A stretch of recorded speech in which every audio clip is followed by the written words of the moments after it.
آگے بڑھیں گے اور خبر شامل کر لیں گے چنیور سے۔ رانا تجمل وسیم کی رپورٹ کے مطابق جہاں پر یوم تاسیس کا آغاز کیا گیا، آل کریلا راجپوت پاکستان انٹرنیشنل کے زیر انتظام گجرانوالہ میں چوتھا یوم تاسیس کا انعقاد اور کرکٹ فیسٹیول کا فائنل میچ کھیلا گیا۔ فائنل میچ فیصل آباد اور لاہور کے کھلاڑیوں کے مابین کھیلا گیا۔ مزید تفصیلات جان لیتے ہیں رانا تجمل وسیم سے۔ جی رانا تجمل وسیم، آگاہ کیجیے گا۔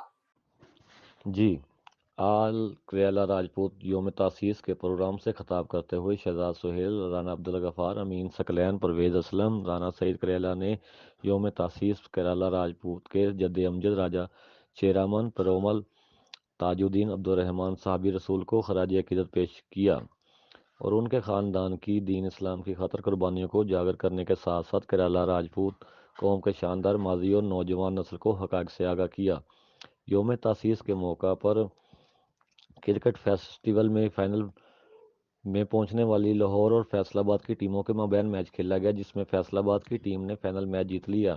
اس موقع پر کھلاڑیوں نے جشن منایا۔ یوم تاسیس کے مقررین نے آل کریلا راجپوت پاکستان انٹرنیشنل کے چوتھے کامیاب یوم تاسیس کروانے پر رانا سعید کریلا آف گجرانوالہ کو خراج تحسین بھی پیش کیا۔